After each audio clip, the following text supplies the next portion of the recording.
Mga kapuso, lalong naging makabuluhan ang ikalawang pagbisita sa Pilipinas ng NBA star na si Kyle Kuzma.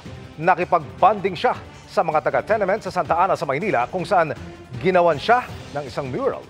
Nakatutok si Martina Bier.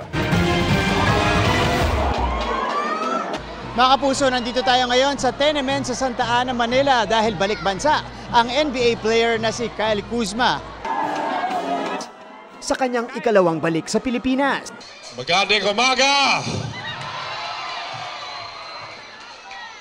Wow, this is amazing. Thank you guys all for being here.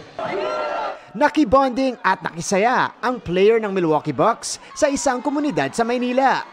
Nakasama niya ang ilang grupo ng guro, mag-aaral at miyembro ng kapulisan. Ang local government naghanda ng munting programa para i-welcome si Kyle. We are honored and grateful to the team who brought Kyle in our neighborhood. And it's an inspiration for the kids, no? Here in Manila and all over the country and all over the world. We're just grateful and happy. Pinakitaan rin ni Kuzma ang ilang batang manlalaro ng pangmalakasang basketball moves. Game rin siyang nagpa-picture sa kanyang fans at nagpa-unlock pa ng autograph signing. Napirmahan pa nga niya ang aking Kyle Kuzma jersey. Pero ang main event, ang reveal ng kanyang sariling mural sa tenement court.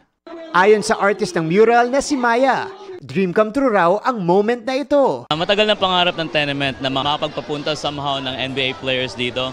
So we've started painting since 2018. Tapos after 7 years, ngayon lang natupad yung pangarap na yon. The inspiration of that being Kyle, being in Manila, and sharing the love for Kyle being here in Punta Santa Ana Tenement. Si Kyle, matindi ang pasasalamat sa kanyang Pinoy fans. What do you think of the Filipino basketball fans here? Unbelievable. This is an amazing event. I'm just happy to be here. Kyle, thank you. What do you think of the mural? I love it. It's so cool. It's my first mirror on the basketball court, so I'm just happy it's here.